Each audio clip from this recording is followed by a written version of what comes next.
Praise the lord. దేవుడు మనల్ని ప్రేమించి మనకు మరొక దినాన్ని అనుగ్రహిస్తూ వచ్చారు. అందును బట్టి దేవునికి స్తోత్రం. ఉదయకాలము దేవుని వాగ్దానం, ద్వితీయోపదేశకాండము 3వ అధ్యాయం 22వ వచనం. యెహోవా మీ పక్షంగా యుద్ధం చేయవాడు గనుక వారికి భయపడవద్దు. సో దేవుడు మనల్ని ప్రేమించి దినమంతటి కొరకే ఈ శ్రేష్టమైన ప్రశస్తమైన వాగ్దానాన్ని మనకు అనుగ్రహిస్తూ వచ్చారు. యెహోవా మీ పక్షంగా యుద్ధం చేయవాడు గనుక వారికి భయపడవద్దు. ఉదయకాలము సో దేవుడు మనకి జ్ఞాపకం చేస్తున్నాడు, దేవుడే మన పక్షాన యుద్ధం చేసేటువంటి దేవుడు అని.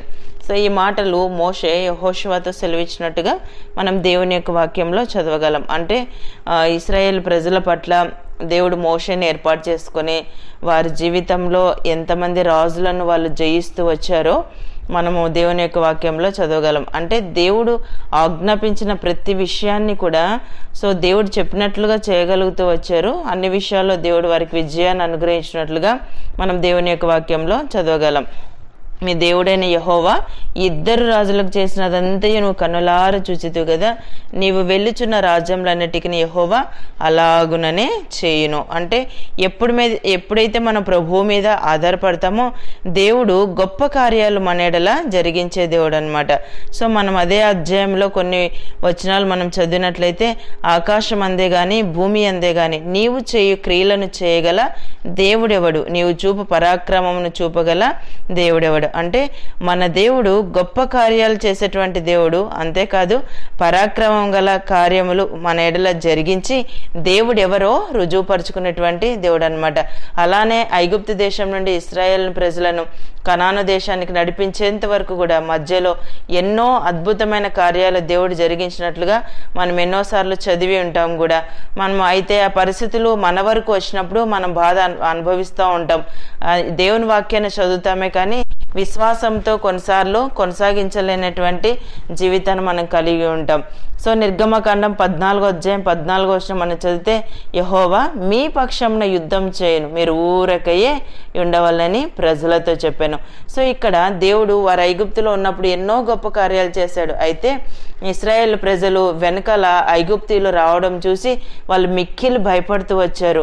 వాళ్ళు భయపడుతూ మోషే మీద సనుగుతున్నప్పుడు మోషే ఆ మాట చెప్పాడు అనమాట, యెహోవా మీ పక్షంలో యుద్ధం చేయను, మీరు ఊరకయే ఉండవాలని ప్రజలతో చెప్పాను. మనం కూడా అంతే, దేవుడు ఎన్నో కార్యాలు చేస్తాడు. అయినప్పటికీ కొన్నిసార్లు మనం భయపడుతూ ఉంటాం, అయ్యో దేవుడు మన పక్షాన ఉంటే మనకెందుకు ఇవి అని అనుకుంటూ ఉంటాం. హెస్కేల్ గ్రంథం 36వ అధ్యాయం 9వ వచనం చదివితే, నేను మీ పక్షంన ఉన్నాను.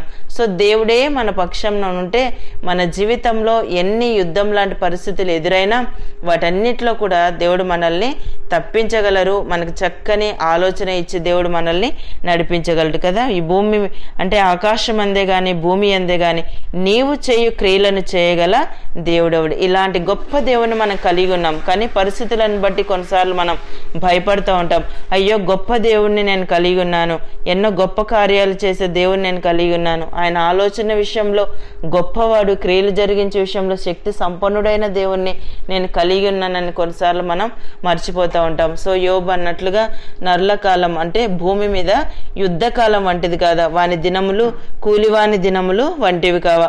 కొన్నిసార్లు మన జీవితమే ఒక యుద్ధం. ఈ భూమి మీద మనం గడిపే ఈ జీవితం అంతా యుద్ధం లాంటి పరిస్థితులే మనం ఎదుర్కొంటూ ఉంటాం. సో యుద్ధ రంగంలో మనుషులు కూడా సో రకరకాల మనుషుల మధ్య మనం నివసిస్తూ ఉంటాం. కానీ అలాంటి వారి పక్షాన దేవుడే యుద్ధాన్ని జరిగించేవాడు అనమాట. సో మనము అలాంటి దేవుని మనం కలిగి ఉన్నాం. ఆకాశం అందే గాని భూమి అందే గాని నీవు చేయి క్రియలను చేయగల దేవుడు.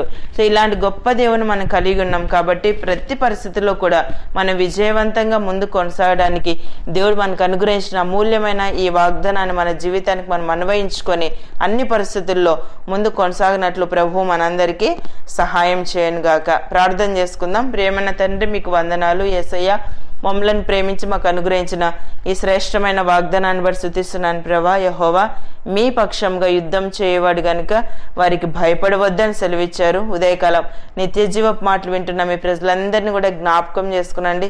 వారు వెళ్తున్న ప్రతి పరిస్థితిని మీరు చూస్తున్న దేవుడు, ప్రతి పరిస్థితిలో కూడా మీ యొక్క సహాయాన్ని మీరు అనుగ్రహించి మీరే కృప చూపిస్తూ రావాల్సిందిగా ప్రార్థిస్తూ యేసు ప్రభు నామమున ప్రార్థిస్తున్నాను తండ్రి, ఆమెన్.